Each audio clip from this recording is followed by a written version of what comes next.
to the War Room.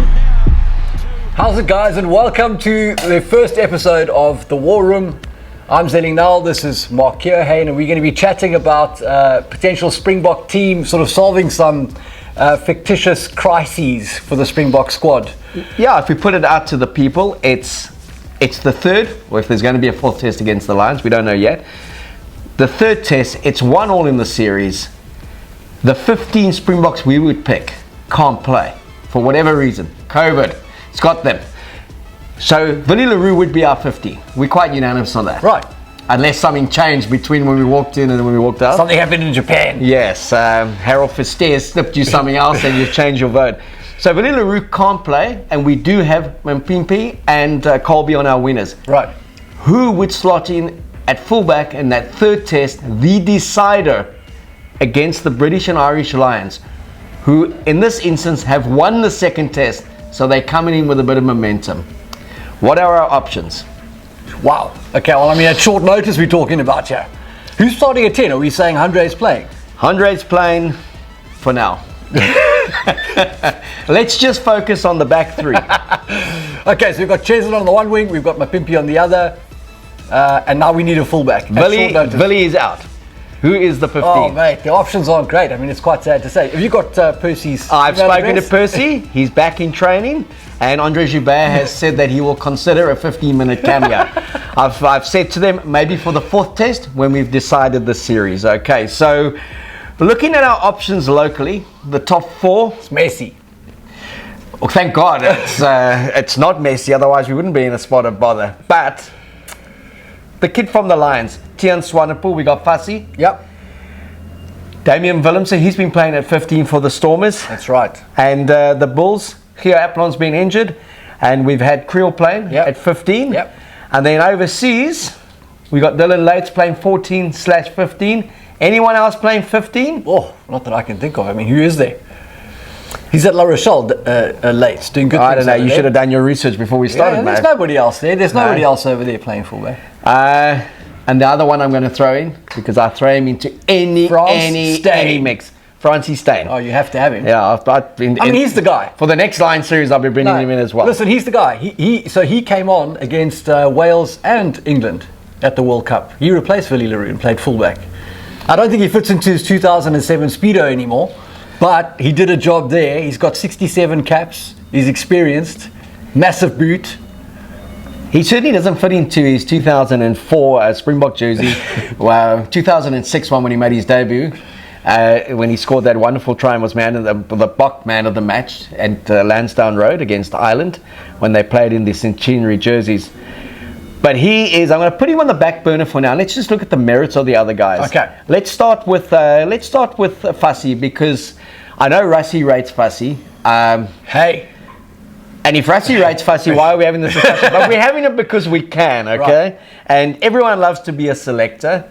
And as we said when we decided on this series, the beautiful thing of this series is makes it a bit different. We don't go with the obvious. Yeah. There is no Willie le Roux. Right. And for purposes of the War Room, Willie le Roux is our choice. So work around Willie, guys. Correct. And girls, he is the one that's there, but he's no longer playing. Maybe just mention to the audience that we're going to have a poll on this. It should be at the base of this video somewhere. It will be, and you'll get the chance to vote. And we may even bring out another little Chosen 23, a little book. Don't forget to purchase that book. My best 23 ever to play for the Box and for the World 15. Fassi, so I know Rassie does rate him. He came on the scene 2 years ago. Outstanding. Just this freedom that he played with, attacking from anywhere. But some fundamental flaws in his game. Yeah, and I think that's true for a lot of the guys that are on that list. The young, when we're talking about guys that are hella young, I mean, you look, Fassi's 23, Damian Willemse is 22, I think Bosch is 22, 23, Tian Swanepoel's 24. They're youngsters. These are guys with not a hell of a lot of experience. We've got a lot of guys in that Fassi mold, maybe not to the extreme that he offers on counter-attack, but a lot of guys that can make you miss, can create something out of nothing, have got some speed. Playmakers. It's the other side of the game that we've got to think about, though, because you've got to be able to take your high ball at fullback, and you've got to be able to make your tackles. And And so that sort of casts a bit of a shadow over the guys that are primarily attacking players. I don't think Fassi's tackle completion is way above 70%. So that's something to consider. I mean, if we could swap out offense and defense like in pro American football, that'd be great, but you can't. So on the other side of the ball, I think potentially a guy like Fassi could be a problem for us. Yeah, I know Rassie does rate him, Jacques rates him. I think they want to work with him. But doesn't he remind you of JP when he first came on the scene? Like quite a raw player, a guy with loads of potential, high ceiling. I just don't know if he's got JP's physicality. No, sure. And Eddie always used to speak about JP's functional intelligence and work rate off the ball. Right. And what made JP so good was kind of he made tackles no one should even be in that position to make tackles. Right. People never realized just how big he was. 6'4", 6'5", weighing over 100 kilograms and fast. So and mean. I mean, he played lock. He had a mean edge. He just had edge to him. I like Fassi as a footballer. I just wouldn't play him in that third test against a Sexton or a Farrell. No chance. No chance. So I'm not going to pick Fassi. No. So Fassi is not going to be on our list. Would like to see him grow, and I think he can sort of emerge as a block fullback, but not for that test. All right, so we take him out, and we're talking about youngsters. Tian Swanepoel, Stellenberg High product, province under 19, never got a contract, got an injury, and his agent said to him, go over to Sydney and pack some draws. West Harbour, mate. And try and play a little bit of club footy. He went over there for a year. He was a superstar there. They loved him. The Lions contracted him, and that guy, you talk about Steyn, I think that guy can ban it over from his own try line. He's got that 60-plus metre kick. Yeah, and he's kind of like one of those guys that just, every time you think he's going to be exposed, well, I do, he seems to have a good game and he's a solid citizen. Too early to pick him? Way too early. Like you almost feel like he's already overachieved doing what he's doing in at the level that he's at. Back of the queue for me. Okay, Tian Swanepoel. For now, we won't spend too much time on him. I guess in that Polaris bloke we're not going to talk about, eh? Not yet. Dylan Lates. Oh, I've got a soft spot for Dole. So do I, eh? I think he's such a clever footballer, man. We just want to say to the Lates family, this moment of purring about Dylan Lates is brought to you by lovers and supporters of a good footballer. It's a strange thing because, I kind of tend to have faith in what Rassie says. And when you win a World Cup, it's a bit like Jake, people say unconditionally. Yeah. It's when you lose a World Cup, you can question certain things. I was very surprised that there wasn't greater faith put in to Dylan Lates by Rassie. So you're a man who dives deep into the analysis of the game. You're involved with the United States. You're involved with several teams. You're more than just that average guy who writes about the game. Why wouldn't you pick Lates? Why do you think Rassie hasn't invested in him? I mean, that's a great question. I don't really know. It's possible that Lates' versatility counts against him in a way, maybe. He's not really a specialist fullback. A lot of people still think he should play 10. He's played a lot of wing. For me, I like that versatility. I think he's a guy with experience across the park. He's clutch. I mean, that amazing SP Marais try for the Stormers, he unlocked that. He's just such a good decision maker. And this is coming from a guy who's an unashamed sizist. I like big backs. Dylan's not the biggest guy, but he's just so smart. In my opinion, I think he's a guy you really have to consider for the slot, even though he's on limited experience at Test rugby level. You talk about his size, and I remember him playing on the win under Alice's team and going up against Falau. And he certainly stood his ground against Falau. Yep. I think it was Falau who tried to take a good dreadlock out of Dylan's hair at one stage as well in the Bloemfontein test. I think that one that ended in a draw. I think he's a wonderful footballer. My thing is, the best move he could have done was go to France. Spot on. A bit of a Colby. Even though he had more exposure in this country and he got better recognition than Chesney did, he's already gone over there and he's already made an impact. He's versatile. He plays between wing and fullback. We know he can play 10. Yeah. And he plays 10 a bit like Larkin played 10 from what I've seen of him. I like him so much, but I just wouldn't put him in for that third test. Not against a Sexton or a Farrell, with their pack having some form of parity at altitude. playing those corners. Spot on. Who's going to get us back into that game? Yeah. Who's going to be, I would say, a risk-free element? You can see I've written this script. But I mean, so what you're talking about there is a guy who's a test fullback. Yeah. You know, and that's the problem with a lot of these guys that are coming through, is they're amazing players, loads of talent, but have they ticked the box to be a test fullback? So we're not going to consider Krill at this stage. Too raw, too Way young. too young. Okay. Not enough of a sample. And not enough flamboyance. This isn't Italy. No. Yeah, Italy, you play any of these guys. Sure. You play them in any position in the backs and we'd still win it. It comes down for me to two players. It's either Keohane, if he's fit, and I believe he should be playing in the next month, or Steyn. And so I'm hearing Keo will not be ready. That's what I'm hearing. Will not be ready for the Lions series. all right, so he's taken the same route as Willie. So yeah, that's what it seems He's like. out. I could be wrong, but that's my information. What we like about Keohane is he's a left footer. So you get rid of Willie Roux, you bring in a guy as a right footer, it changes what you can do strategically if you've got a kicking trio of right footers. Keohane brings that left foot, you're on the right side of the field, you want to exit, whatever. He brings that option. Okay, well, let's say that he's potentially ready, okay? Yeah. 38, raring to go. Great selection. You're a firm believer of size, in backs especially, and I'm a firm believer that age is so irrelevant. Oh, if a spot on. kid's 18 and he's good enough, and he has the qualities, pick him. If he's 40, pick him. Yeah. And this obsession with age in this country, give a youngster a chance. No young team ever goes and wins a Rugby World Cup. There's some very old, hardened souls that are in all those successful teams. And people mocked Rassie for bringing back Skulk Brits. Mm-hmm. He was the best hooker in Europe for 10 years. He retired and came back, and he could comfortably have started a World Cup final. He was that good. Yeah. At 8 or at 2. Mm-hmm. We just happened to have a Malcolm Marx and a Bongi who are outstanding. Spot on. And we had a Bismarck sitting in France if you wanted to bring someone in. So we were very blessed there. That's what I love about what Aplon brings. We saw just in those few games he played for the Bulls. Spot on. He just brings calm to his back three. He brings calm to his 10.